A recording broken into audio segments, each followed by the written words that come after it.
우리 이민자들이 타양 삶을 살 때 가장 큰 장애, 가장 큰 장벽이 뭘까? 뭐니 해도 언어가 아닌가 하는 생각이 듭니다. 미국을 살면서 언어의 장벽 때문에 관계나 또한 삶의 여러 가지 불편을 겪을 때가 얼마나 많이 있습니까?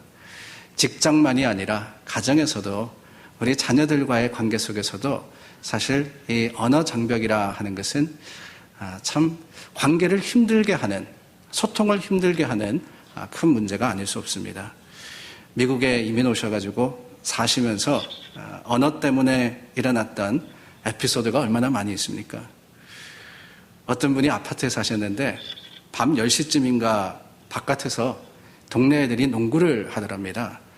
아니 밤 10시 되면은 자야 되는데 시끄럽게 농구를 하고 있어서 너무나 화가 나서 너희들 지금 몇 시인데 몇 시인 줄 알고 이러느냐라고 이야기하기 위해서 창문을 확 열고 말씀하셨대요. What time is it? 그러셨답니다. What time is it? 아니 뭐 직역하면은 지금 몇 시냐? 맞아요. 근데 사실 영어로는 What time is it? 그러지 않거든요. 그랬더니만 아이들이 보고는 It's 10 o'clock 이라고 이야기하더래요. 그래서 그분이 Thank you 그리고는 창문을 닫았다라는 이야기를 들었습니다. 운전 중인데 경찰차가 쫓아와서 길에 섰대요. 근데 가까이 와서는 Move to the shoulder 이렇게 이야기하더랍니다. 근데 그 이야기를 듣고는 이분이 두 단어를 알아들었어요. Move하고 shoulder하고. 그래서 어깨를 막 흔들었대잖아요. 안 우시는 거 보니까 shoulder가 무슨 뜻인지 여러분도 모르시는 거예요. shoulder 그러는 거는 갓길을 이야기하는 거예요. 갓길. 차를 갓길로 빼라. Move to the shoulder. 그렇게 이야기했는데 어깨 흔들라 그러는 줄 알고 어깨를 열심히 흔들었더라 라는 이 우픈 소식도 들립니다. 여러분 우리가 영어를 조금 하더라도 발음 때문에 문제가 될 때도 많잖아요. 저도 기억이 나요. 미국 처음 와가지고 그때는 이 퀸즈에 살았으니까 부모님들하고 이 부모님하고 이 롱아일랜드 끝에 가면은 몬탁이라는 데가 있습니다. 등대가 있고 바다가 좋은 데잖아요. 근데 거기를 가면서 그때만 하더라도 GPS가 있을 때가 아니에요. 그래서 지도를 보고 따라가다가 길을 잃어버렸습니다. 동네를 헤매다가 주유소에 가가지고 물어봤어요. 근데 그때 우리 한국 분들이 이 몬탁을 뭐라고 불렀냐면 몽딱이라고 불렀거든요. Where is 몽딱? Where is 몽딱? 그러니까 계속 what 그러면서 못 알아듣는 거예요. 요즘도 저희 아이들이 저에게 지적하는 게 하나 있어요. 아빠 발음이 안 좋다고. 뭐? 그랬더니만 우리 사는 동네는 웨스트필드가 아니고 웨스트필드래요. 우드가 아니고 우드랍니다. 그래서 그 발음이 안 된다고 자꾸 핀잔을 주는 거예요. 여러분들도 경험하셨을 겁니다. 식당 가가지고 포크가 필요해가지고 포크를 달라고 그러는데 뭐라 그래요? 포크 그러잖아요. 그러면 대답하기를 우리 가게에는 돼지고기 없다고. 아니 심지어는 포크 그러면은 코크를 가지고 와요. 코크를. 콜라. 이런 일들을 겪으면서 언어가 달라서 그리고 어렵고 힘든 일들 경험을 하면서 참 장애라는 것, 그 대화의 장애라는 것이 얼마나 어려운 것이다 라는 것을 우리는 깨닫습니다. 오늘 주제가 소통 아닙니까?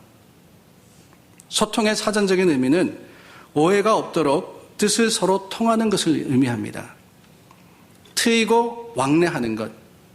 뜻과 생각만이 아니라 모든 것이 막히지 않고 잘 오가는 것이 소통입니다. 근데 언어가 다르면 당연히 소통에는 문제가 있겠죠. 잘 오가지 못하니까 말이에요. 근데 더 큰 문제가 있습니다. 그것은 다름이 아니라 언어가 같지만은 말이 통하지 않을 때도 있더라 하는 거예요. 같은 한국말을 사용하지만 같은 영어를 하지만 사람과 사람 사이에서 또한 가정에서 뿐만 아니라 교회 안에서도 대화가 통하지 않아서 여러 가지 다양한 갈등이 일어날 수 있는 것. 그것이 우리의 모습이고 현실입니다. 대화라고 이야기를 드렸는데요. 그래서 소통을 영어로 하면은 communication이라 하는 단어를 씁니다. communication. 이 communication이라는 단어의 어원은요, communis라 하는 라틴 단어인데 함께 하는 것, 그리고 나누는 것을 이야기합니다. 그래서 이 어원을 가진 단어 중에 어떤 것들이 있느냐? 커뮤니티라는 단어가 있죠. 공동체라고 번역되는 단어입니다. 함께 나누는 사람들이 모인 것을 커뮤니티, 공동체라고 부르는 거예요. 그리고 공유한다, common 단어도 바로 이 communis라는 단어에서 나왔습니다. 더 나아가서는요, 저희가 지난주에 성찬식을 나누었습니다. 그 성찬식을 영어로 뭐라 그러냐면은 communion 이렇게 이야기하잖아요. communion. 함께 떡과 잔을 나눈다. 단순하게 떡을 떼고 잔을 나누어서 먹고 마시는 것이 아니라 그 행위를 통해 가지고 주님 안에서 하나 되는 것, 십자가 아래 같이 모이는 것을 우리는 성찬이다, 커뮤니언이다 이렇게 부르는 겁니다. 그러므로 함께 하는 것에는 이 소통이라는 것이 정말 중요한 겁니다. 나눔과 소통이 이루어지지 않으면은 그 모임은 힘들고 어려워질 수밖에 없기 때문에 그렇습니다. 저희가 나누었던 요한복음 16장 본문의 말씀은요, 지난주에 나누었던 말씀의 배경과 동일한 배경을 가지고 있습니다. 예수님께서 마지막 만찬, 즉 십자가에 죽으시기 전날 제자들과 나누셨던 6월절 만찬 자리에서 일어났던 일입니다. 그 자리에서 성찬을 제정하신 것처럼 오늘 본문의 말씀도 예수님께서 바로 그 자리에서 제자들에게 주신 말씀이에요. 요한복음 13장 말씀에 보면은 제자들의 발을 씻기신 예수님의 모습이 기록되어 있습니다. 그리고 14장부터 16장 오늘 말씀에 이르기까지 길게 예수님께서는 마지막으로 제자들에게 간절한 교훈을 주고 계시고 있습니다. 근데 그 마지막 부분 즈음에 예수님과 제자들의 사이의 대화 내용이 오늘의 본문인데, 여러분 이 본문을 가만히 보면은요, 예수님과 제자가 다른 언어를 사용했던 것이 아닙니다. 둘 다 같은 말을 하고 같은 언어를 사용했는데도 불구하고 그들 사이에 서로 대화가 통하지 않아서 동문서답하는 모습을 보게 됩니다. 16장 16절 말씀에 보면은 예수님께서 조금 있으면 너희가 나를 보지 못하겠고 또 조금 있으면 나를 보리라 하셨다 그랬어요. 조금 있으면 너희가 나를 보지 못하겠고 또 조금 있으면 나를 보리라. 오늘 이 말씀을 읽는 저와 여러분들은 예수님께서 하신 말씀의 뜻이 무엇인지를 알고 있습니다. 조금 있으면, 즉 몇 시간이 지나면은 예수님께서 십자가에 죽게 되심으로써 제자들이 예수님을 볼 수 없게 된다는 거예요. 또 조금 있으면 사흘째 되는 날 예수님께서 부활하실 것이다 라는 것을, 그러므로서 제자들이 다시 예수님을 보게 될 것이다 하는 것을 말씀해 주신 것이 바로 16절의 의미임을 우리는 알고 있다 하는 거예요. 그런데 여러분, 이 예수님께서 제자들에게 방언으로 이야기하신 것도 아니고 외국어로 이야기하신 것도 아닌데 제자들은 이 말씀의 의미를 깨닫지 못합니다. 17절과 18절입니다. 제자 중에서 서로 말하되 우리에게 말씀하신 바 조금 있으면 나를 보지 못하겠고 또 조금 있으면 나를 보리라 하시며 또 내가 아버지께로 감이라 하신 것이 무슨 말씀이냐, 무슨 말씀이냐. 또 말하되 조금 있으면이라고 하신 말씀이 무슨 말씀이냐, 무엇을 말씀하시는지 알지 못하노라 그랬다 그랬어요. 이해하지 못했다는 겁니다. 아니, 그 말을 못 알아들었다는 것이 아니라 그 뜻이 무엇인지를 제대로 알지 못했다는 거죠. 언어가 달라서도 예수님께서 수수께끼 같은 말씀을 하셔서도 아닙니다. 만약에 예수님께서 이런 말씀을 처음 하셨더라면은 제자들을 이해할 수도 있지만은 사실 성경을 보면은요, 이 순간에 이르기까지 예수님께서는 거듭 주님이 죽으셔야 할 것과 부활하실 것을 제자들에게 가르쳐 주시지 않으셨습니까? 특히 마태복음은 3번이나 예수님께서 구체적으로 정확하게 제자들에게 십자가의 죽음과 부활을 알려주셨다고 기록을 하고 있습니다. 우리가 잘 알듯이 베드로가 예수님께서 너희는 나를 누구라 하느냐 물으셨을 때 뭐라고 대답해요? 주는 그리스도시요 살아계신 하나님의 아들이십니다 라고 고백을 하잖아요. 그 고백을 들으신 예수님께서 마태복음 16장에 보면은요, 이때로부터 예수 그리스도께서 자기가 예루살렘에 올라가 장로들과 대제사장들과 서기관들에게 많은 고난을 받고 죽임을 당하고 제3일에 살아나야 할 것을 제자들에게 비로소 가르치셨다라고 기록을 하고 있어요. 이때로부터 가르치셨다는 겁니다. 이때만 가르치신 것이 아니라 베드로의 고백 가운데 예수님께서는 제자들에게 알려주셨습니다. 마태복음 17장에 가면은요, 변화산의 사건 이후에 예수님께서 인자가 장차 사람들의 손에 넘겨져 죽임을 당하고 제3일에 살아나리라 하셨다 그랬습니다. 그 말을 들은 제자들이 매우 근심했더라라고까지 기록을 하고 있어요. 처음 들은 이야기가 아니라는 겁니다. 마태복음 20장에 가서도 예수님께서 예루살렘으로 가시면서 12제자들에게 우리가 예루살렘으로 올라가느니 인자가 십자가에 죽고 그리고 제3일에 살아나리라고 말씀을 하셨습니다. 마태복음이 3번 기록했다 그래서 3번만 이야기하신 것도 아니에요.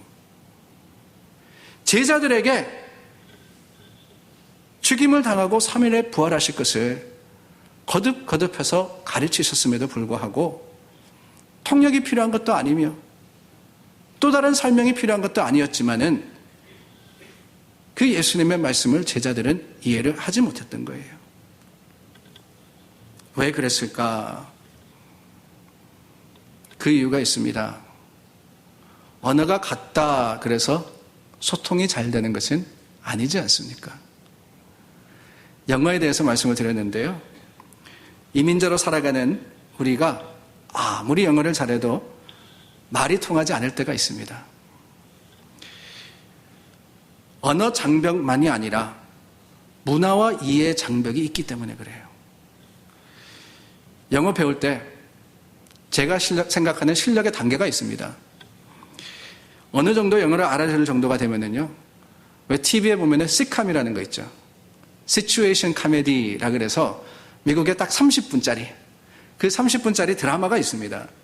근데 영어가 조금 들리기 시작하면은요, 이 시캄을 이해하기 시작해요. 근데 그 이유가 있습니다. 다른 게 아니고요. 상황을 보고 표정을 보면은 대충 어림짐작 잡아가지고 저 사람들이 무슨 이야기를 하는구나 알게 되는 게 영어 실력의 첫 번째 단계입니다. 근데 여기서 조금 지나가면은 뭘 볼 수 있느냐? 2시간짜리 영어가 이해되는 거예요.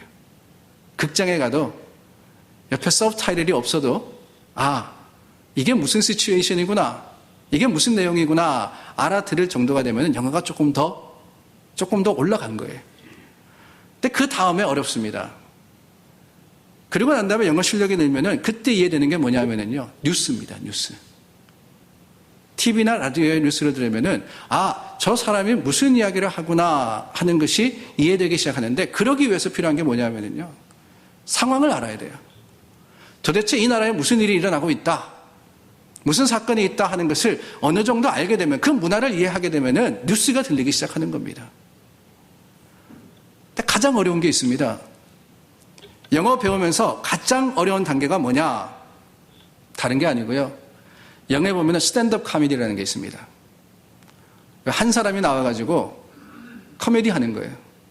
시사를 가지고 웃기게 만들고 사람들 이렇게 재밌는 이야기를 해가지고 그 사람들을 재밌게 만드는데, 그 스탠드업 코미디가 이해되면은 영어가 그래도 굉장히 높은 수준에 이르렀다라고 할 수 있어요.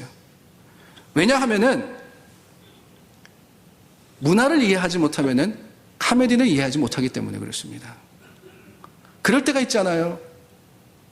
직장이든 어디든 미국 사람들과 함께 앉아 있는데 누가 한마디 했을 때 옆에 있는 사람들은 다 웃는데 나 혼자 이게 왜 웃기는 걸까? 못 알아들은 게 아니에요. 알아듣기는 했는데 도무지 왜 웃기는지 이유를 알지 못해가지고 그냥 웃는 척 할 때, 그럴 때 없으셨어요. 다른 이유가 아닙니다. 언어의 장벽이 아니라 문화의 장벽, 이해의 장벽이 거기 있기 때문에 그렇더라 하는 거예요. 예수님과 제자 사이에도 그렇습니다. 그들이 다른 언어를 사용했던 것도 아니고 예수님께서 그들에게 십자가의 죽음과 부활함에 대해서 가르쳐 주시지 않은 것도 아닌데 왜 이런 도무지 알지 못하겠다 하는 말이 나오느냐? 다른 이유가 아니라 예수님과 제자들 사이에 영적인 barrier, 영적인 장벽이 있었기 때문에 그렇다는 거예요. 니고데모와 예수님께서 대화하실 때 이런 말씀을 하셨습니다. 요한복음 3장인데요. 내가 땅의 일을 말하여도 너희가 믿지 아니하거든 하물며 하늘의 일을 말하면 어떻게 믿겠느냐. 땅의 일을 말하여도 너희가 나를 이해하지 못하고 받아들이지 못하는데 하늘의 일, 하나님, 예수님은 하나님 아니십니까? 하늘의 일을 이야기할 때 너희가 어떻게 믿고 어떻게 알아듣겠느냐라고 말씀을 하셨어요. 한국 사람, 미국 사람 사이에 높은 문화 장벽이 존재하는데 땅의 존재인 우리와 하늘의 존재이신 하나님과 사이에 그 장벽이 얼마나 크고 높겠습니까? 우리 힘으로는 도무지 이해하려고 하더라도 도무지 믿으려고 하더라도 할 수 없는 것이 하나님의 일이시고 하나님의 계획이시며 주님의 섭리이십니다. 그런데 여러분, 그렇다고 실망할 필요가 없는 것은요, 오늘 사건이 여기서 끝나는 게 아니더라 하는 거예요. 예수님의 말씀을 들으면서 도무지 무슨 말씀인지 알지 못하겠다 했던 그 제자들이 마침내 그 영적인 장벽을 뛰어넘는 순간이 오는데 그 제자들이 끝까지 몰랐던 게 아니잖아요. 장벽을 뛰어넘는 순간이 오는데 그때가 언제이냐? 다른 게 아니에요.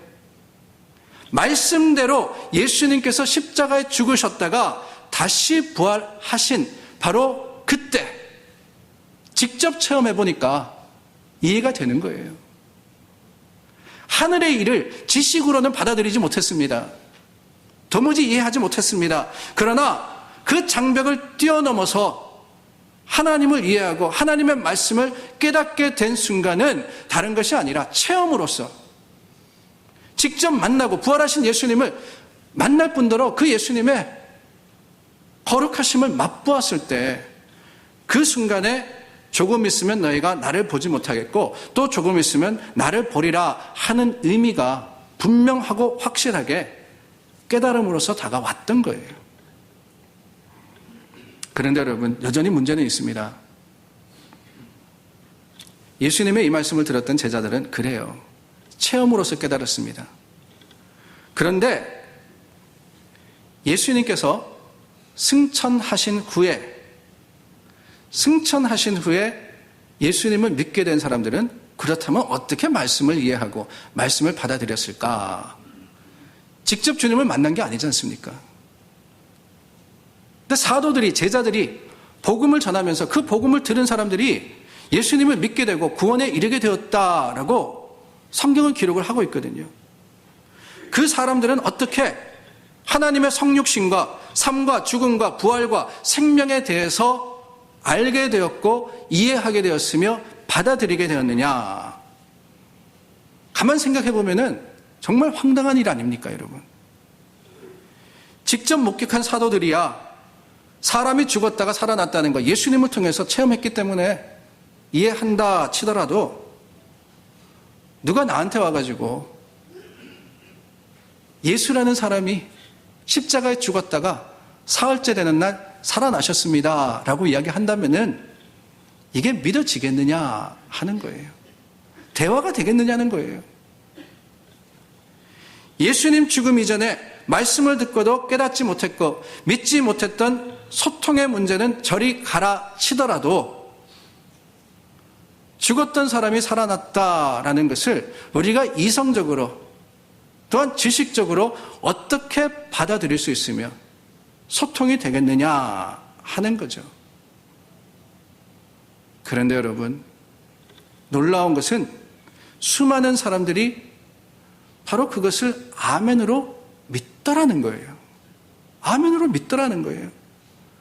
보지 못했지만 진리와 은혜가 통하던 수많은 사람들이 교회가 되더라 하는 겁니다. 어디 그뿐입니까? 더 감사하고 놀라운 것은요, 지금도 우리도 마찬가지잖아요. 비록 눈으로 예수님의 부활을 목격하지 못했다 할지라도 2000년 전의 사람들이 아니잖아요. 2000년 후를 살아가는 저와 여러분이지만은 예수님의 말씀을 사실로 받아들이고 그 말씀을 진리로서 깨달으며 오늘 말씀대로 살아가려고 발버둥 치고 있는데 우리들에게는 도대체 이 사실이 어떻게 이해되어지는 겁니까? 역사니까요. 기록되어 있으니까요. 그건 지식이에요. 아무리 지식을 가지고 있다 할지라도 소통이 되려면은 그것 가지고는 부족합니다. 그럼 도대체 뭐냐? 여기에 그 방법이 있습니다. 베드로전서 1장 8절인데요. 예수를 너희가 보지 못하였으나 사랑하는도다. 이제도 보지 못하나 믿고 말할 수 없는 영광스러운 즐거움으로 기뻐했다 그랬습니다. 그 방법이 요한복음 15장 말씀에 나옵니다. 내가 아버지께로부터 너에게 보낼 보혜사 곧 아버지께로부터 나오시는 진리의 성령이 오실 때에 그가 나를 증언할 것이요 너희도 처음부터 나와 함께 있었으므로 증언하느니라. 우리가 직접 십자가의 죽음과 부활하심을 보지 못했다 할지라도 믿을 수 있는 것은 예수님께서 약속하신 보혜사 성령이 이곳에 오셔서 내 마음을 주장하시고 나로 하여금 알게 하시고 나로 하여금 믿게 하시고 나로 하여금 마음의 문이 열리게 하시며 그럼으로써 하나님을 사랑할 수 있도록 도우시기 때문에 내가 가지고 있는 어떤 장벽이든 그 장벽을 무너뜨리시는 하나님의 은혜와 사랑으로 말미암아서 오늘 우리는 주님과 소통하며 주님과 하나 될 수가 있게 된 겁니다. 내 힘과 능력이 아니에요. 우리 중에 어느 누가 지식으로서 내가 예수님을 알았습니다 라고 할 수 있습니까? 우리는 하나님을 알지 못합니다. 죄악되기 때문에 거룩하신 하나님과 함께 하지도 못하는 자격 없는 사람들입니다. 그러나 여러분, 하나님께서 보혜사 성령으로 진리의 영으로 우리 가운데 임하시니까 주님의 조명하시는 그 말씀이 이해가 되기 시작하는 것이고 받아들여지기 시작하는 것이며 우리가 인정할 수 있는 진리로서 수용할 수 있게 되더라 하는 거예요. 성령을 받은 제자들, 성령을 받은 사람들이야말로 보지 못했다 할지라도 하나님의 주시는 사실, 그 성령의 놀라운 은혜를 쫓아서 십자가의 사랑을 알고 깨닫게 하게 하시고 그러므로 말미암아서 우리 가운데 있는 모든 장애와 모든 장벽과 어려움과 가로막고 있는 것들이 사라지는 은혜와 놀라운 능력을 체험할 수 있게 하시는 겁니다. 이 은혜를 경험한 사람들이야말로 기쁨으로써 주님 앞에 나올 수 있는 거예요. 오늘 말씀 22절에 보면은 지금은 너희가 근심하나 내가 다시 너희를 보리니 너희 마음이 기쁠 것이요 너희 기쁨을 빼앗을 자가 없으리라. 지금은 너희가 근심하나 알아듣지 못해서 근심했습니다. 받아들이지 못해서 근심했습니다. 그러나 내가 다시 너희를 보리니, 아니 예수님께서 사흘 만에 부활하셔서 제자들을 찾아오시는 그 사건만을 이야기하시는 것이 아니라 그들과 함께 하신 보혜사 성령이 어디를 가든지 무엇을 하든지 제자들과 그 사도들과 삶의 모습 가운데 역사하여 주시는 사실, 다시 너희를 보리니, 주님께서 임재하시는 그곳에 어떤 결과가 있느냐? 너희 마음이 기쁠 것이요 너희 기쁨을 빼앗을 자가 없느니라. 이 기쁨은요 소통의 기쁨이자 또한 하나됨의 기쁨이다 하는 것을 우리는 깨닫게 되는 겁니다. 그렇습니다. 우리가 살아가면서 많은 기쁨을 누립니다. 이루어서 기쁘기도 하고요, 가져서 기쁘기도 합니다. 그러나 믿는 자로서 누릴 수 있는 가장 큰 기쁨은요 소통의 기쁨이에요. 소통의 기쁨이에요. 누구와 소통하느냐? 하나님과 소통하는 거죠. 주님께서 우리의 기도를 들으시고 주님의 뜻을 따라서 우리가 행할 수 있는 그 소통의 기쁨이 예수 그리스도의 죽음과 부활을 통해서 성령의 역사함을 통해서 우리에게 주어졌음이 세상 그 무엇보다도 더 감사하며 더 행복한 기쁨이지 않습니까? 뿐만 아니라 하나님은요, 그 하나님과 하나 되게 하신 사람들을 서로 소통할 수 있는 길로 인도하신다 하는 것을 우리는 기뻐하며 또한 고백할 수 있습니다. 우리가 누리는 사랑이 하나님과 사이에서만의 사랑이 아니라 이웃과의 사랑인 것도 바로 그 이유 때문이 아니겠어요? 주님께서 열어주신 가운데, 하나님의 성령의 역사가 있는 가운데 공동체도 교회도 가정도 하나 될 수 있는 것, 그게 바로 오늘 주님 앞에 우리가 기도하며 간구하는 주님의 허락하신 약속이자 소망인 겁니다. 소통의 문제가 얼마나 중요한 토픽이 되고 있습니까? 사회에서도 좌우가 갈라지고 된다 안 된다 편이 나누어지는 이때, 소통의 부재로 인해서 우리가 얼마나 안타까워합니까? 어디 사회뿐입니까? 가정에서도 그렇잖아요. 이민자로서 가지고 있는 가장 큰 어려움, 언어, 문화, 그 문제가 한 세대와 다음 세대 사이를 갈라놓고 있습니다. 자녀들과 대화, 여러분 얼마나 진솔하게 해보셨습니까? 아니, 여러분들의 자녀만이 아니라 자녀의 자녀들, 여러분들의 손주들, 그들과 이야기하면서 얼마나 그 손주들의 마음을 알아보시며 여러분들의 마음을 그들에게 전하고 계십니까? 물론 거기에 언어, 문화 다릅니다. 그게 문제입니다. 그러나 여러분, 그 소통이라는 것이 그저 단순하게 우리가 가지고 있는 사회적인 문제 때문이냐? 그것은 아니겠죠. 다를 수밖에 없습니다. 언어도 다릅니다. 모든 것이 같을 수는 없지만, 그러나 여전히 하나 되게 할 수 있는, 소통하게 하는 능력이 있는데, 그게 뭐라고 말씀을 드렸어요? 성령의 역사라고 말씀을 드렸잖아요.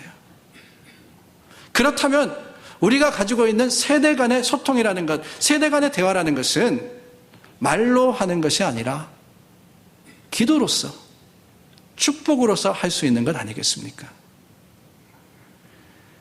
자녀와 대화가 안 될 때 화내기 전에 그들을 이해하려고 하나님 앞에 간구하고 우리 자녀를 위해서 얼마나 기도해 보셨나요? 우리 가운데 있는, 아니 더 나아가서는 교회 안에도 소통의 문제가 있다라고 생각이 됩니다. 그 소통의 문제를 해결하려고 대화하고 나누고 따지고 그런다고 해결됩니까?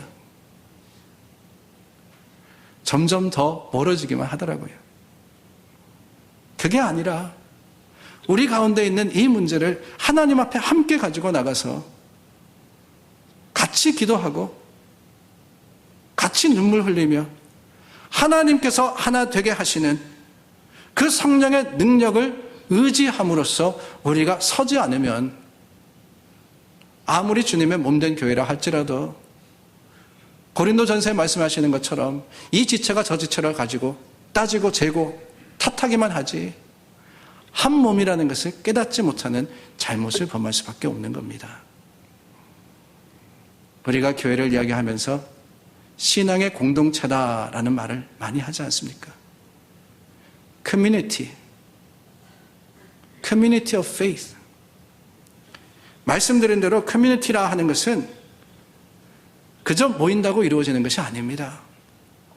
거기에 커뮤니케이션, 소통이 있어야지만 서로 이해되고 받아들여져야 되는데, 그 소통이 있기 위해서는 내 힘으로, 내 생각으로는 할 수 없음을 기억할 때 제자들에게, 또한 모든 교회에, 오늘 우리에게 소통의 능력이 되신 예수 그리스도의 영, 보혜사 성령의 역사가 우리 가운데 있을 수 있도록 기도하고, 그러므로 말미암아서 세상의 것을 가지고 나누어지는 교회가 아니라 하나님의 것으로서 하나 되는 교회가 될 수 있기를 예수님의 이름으로 축원합니다. 기도하겠습니다.